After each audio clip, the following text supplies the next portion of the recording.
Hey guys, how you doing today? A little bit windy today, so sorry if the sound quality gets a little man, what's banging around my head today? I mean the typical stuff, right? All the bots and the trolls are out online for sure. They're worried about the basic income. They're worried about they're generally worried about Justin Trudeau's spending, I think. Because any spending the government does is less exploitation that happens in the private sector. When the government creates government deficits, that's bad news for the private sector because they can no longer exploit workers, and workers generally get a better deal when the government steps in and does the job the government should do, which is improve the lives of its citizenry. Why else have a government? But what's really banging around in my head, and what's something I don't talk about that much, I try not to talk that much about American politics, honestly, because I don't find American politics to be particularly interesting on a day-to-day, right? Like, it's mainly theater. American politics is like WWE wrestling, really. Like, they all come out and they bluster at each other and they point fingers and they say, you know, what the audience wants to say or what the audience wants to hear. But then when they go behind closed doors, they're all on the same team, right? They're all shaking each other's hands. Like, they don't hate each other in the back room, right? They don't fight one another. They work for the same goal, and they just pump the audience to get the audience participation that they want. The only real difference is that in the WWE is just like drama. It's just like for fun and entertainment. Whereas in politics, the consequences are real, right? And the consequences of replacing a legitimate political system with WWE style nonsense is that people get severely hurt and very stupid things happen. So the very stupid thing that's happening that is absolutely what I think people should be talking about is that we have a whistleblower coming out of the detention centers. I call them concentration camps because that's exactly what they are. So a whistleblower has come out of the concentration camps that the Immigration Office of the United States, ICE, I mean, geez, like, these guys aren't even trying, right? They're finding the evilest names they can. We're gonna ICE you. Like, are you kidding me? Geez. Anyway, ICE has these detention centers that are full of immigrants and full of minority groups. And now it's turning out that they're doing mass hysterectomies on women who are in these detention centers. They're removing their uteruses, right? This fulfills the requirement for a genocide. Like, if you're working to prevent births from happening by a specific group of people, that's genocide. Of course, the level of denialism that exists in the United States about this is pretty astounding. Like, you can find out pretty quickly. You can find out pretty quickly where a person's political alignment is by talking to them about these concentration camps. First of all, if you're unwilling to call them a concentration camp, you're at least right-wing, at least.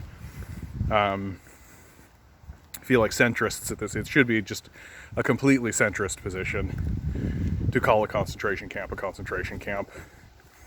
Like, the same people who complain about China, what China are doing to the Uyghurs,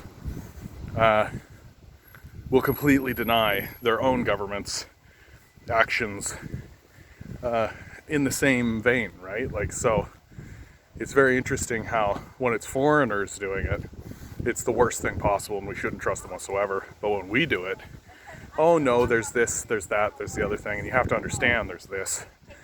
And there's all these excuses for why we're detaining human beings in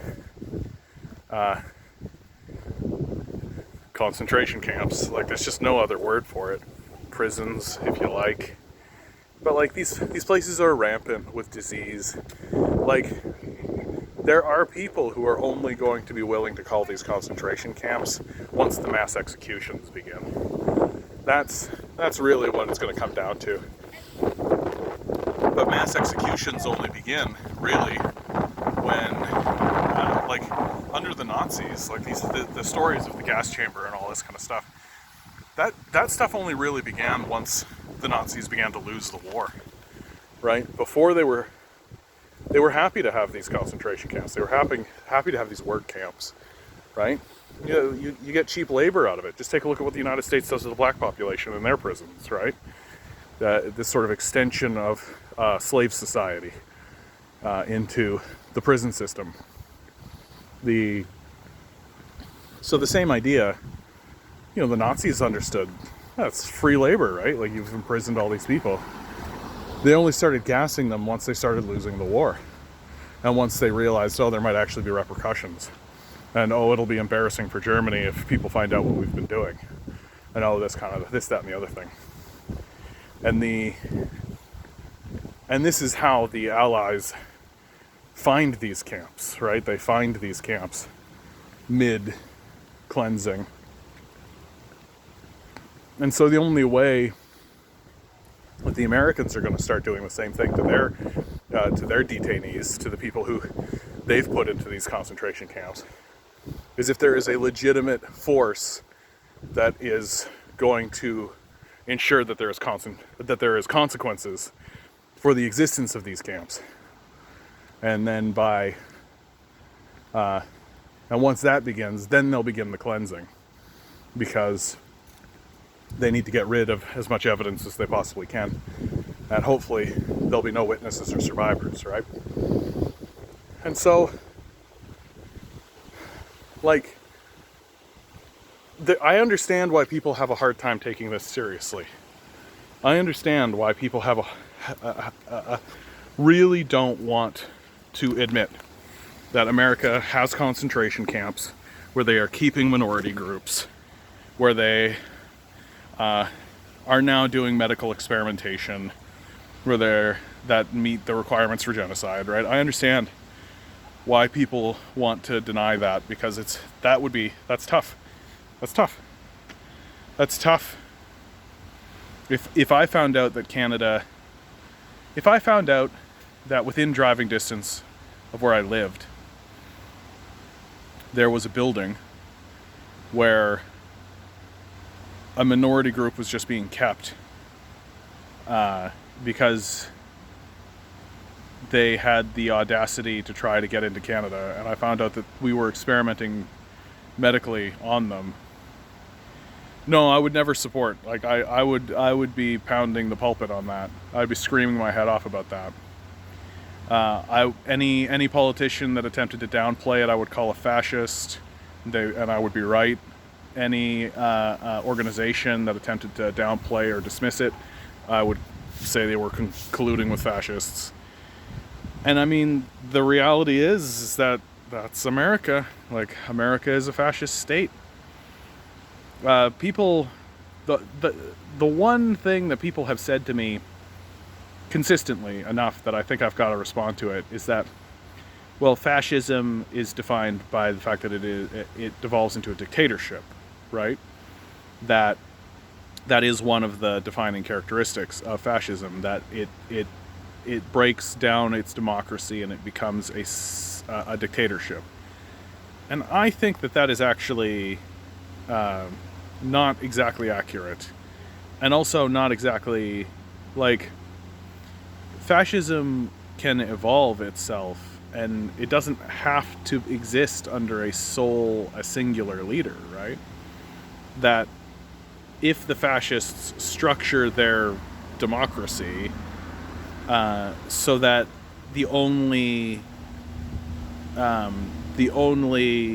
result is that the person who wins this democracy, this game, that's sort of this game show that's being put in front of us, the only winner has to be favorable to the owners of the society, to the business class, that's not really that much different than a dictatorship, right? You have this kind of council of pro-business people who don't care about anyone but themselves. That's not really different than having like a single dictator, right? And I mean, I just said it is kind of like a game show. I've just compared their democracy, like American democracy, to the WWE, and now I'm comparing it to a game show, and it makes sense because I mean, Donald Trump was a game show host, right? Like, it makes sense that somebody who was actually a game show host would win the game, right? Because that's all it is. It's just this game that rich people get to play with one another. If you feel like Mike Bloomberg attempted, right? He bought in, right? So it's a game that you can buy in, you can buy into, and the game is how many people can you get to vote for you.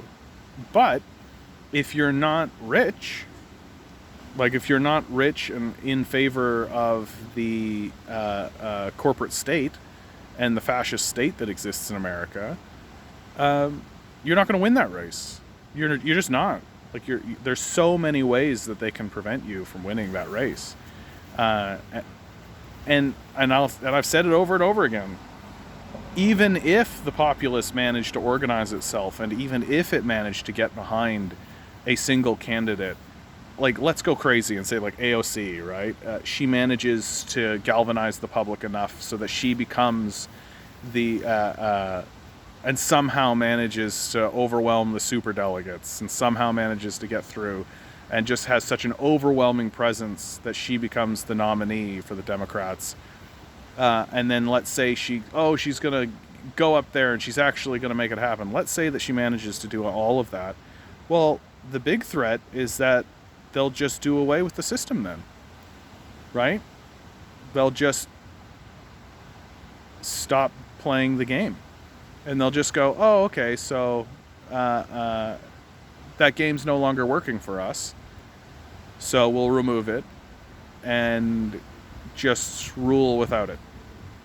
Frank Zappa, I've made this quote several times, but I think it's absolutely accurate and true, which is Frank Zappa said,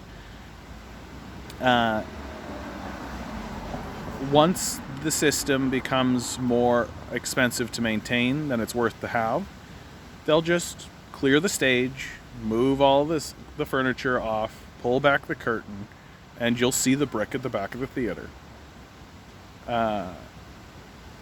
And I think that's absolutely true, that there is a genuine and legitimate threat that could happen in America. That if the Americans do manage to mount a successful political revolution or a political takeover of the democracy that they have, it'll just be done away with, and the Americans will just be ruled by the military, which is who is in control.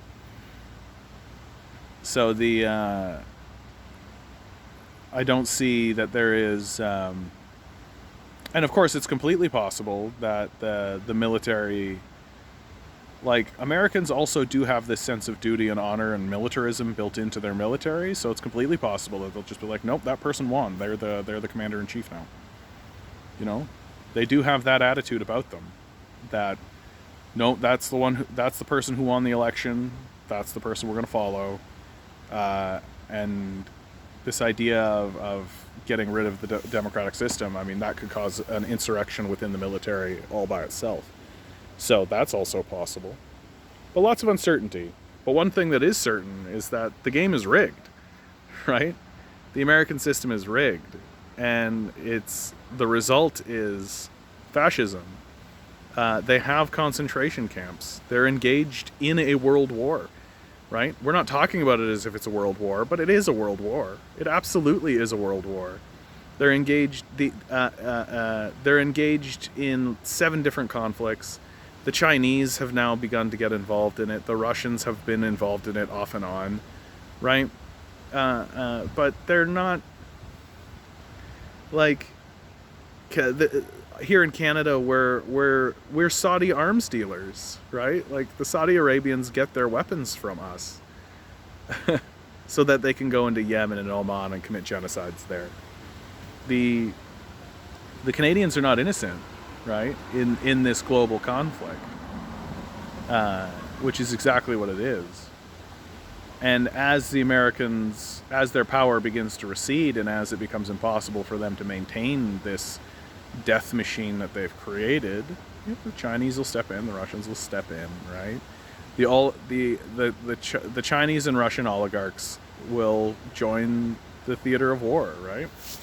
And like make no mistake, like there's this weird idea of like national, like we're supposed to be scared of the Chinese and we're supposed to be scared of the Russians, but the Chinese oligarchs and the Russian oligarchs work with the American oligarchs, right? Like they all work together, right? That's how capitalism works. They don't care what nation they're from. There's no national pride for these guys, right?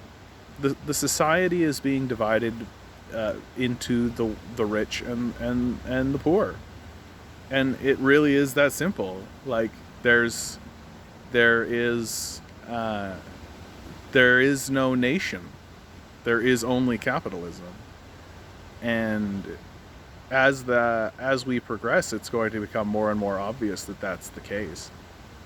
And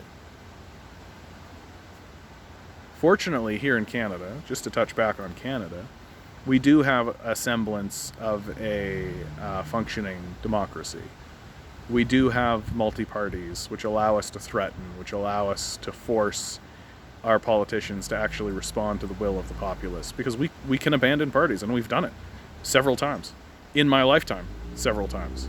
Like, I have experienced the full-scale abandonment of the Conservative Party, which I hope to see again in my lifetime. Like, literally, they went from being a majority government to having 2 seats in all across Canada, which, like, that's a decimation, and I hope to see that again. And I hope that those Conservatives don't have to take power for 4 years before we get to see that again. I hope it happens before then. We've seen the Liberals get decimated. Their decimation was like slow motion. Like, it went from Chrétien to Paul Martin, where they declined in power, right? Because Chrétien was very popular, right? And he held a lot of power. Chrétien to Paul Martin, right? And then you go to like Ignatieff and Dion and these guys. It's just like this steadily the Liberal Party was just, and the populace was just like constantly like, do you have any ideas? Are you improving anything? Are you helping anyone? Like, what are you doing? What are you doing, Liberals? Can you do anything? And they kept just being like, no, everything's fine. And people just eventually shrugged and went like, well, like, if you're going to act like Conservatives, then we're just going to let the Conservatives run the place. And so we did. And nobody liked that, because the Conservatives suck across the board. And the second Justin Trudeau stood up and said, oh, legalize pot, and hey, electoral reform, which I'll back off on instantly, everyone was just like, oh, thank Jesus. And we just plowed right into him. And the same thing is happening, right? He's declining in power. If you're just going to run the country like a conservative, let's just let the Conservatives run the place, right? And now we've got the NDP threatening, and the NDP have swung up before. They became the leaders of the opposition not that long ago. So Canadian politics is interesting. It's more interesting because it actually interacts with the populace. Whereas American politics, it doesn't really interact with the populace. I feel like if nobody went and voted, the result would be the same. Anyway.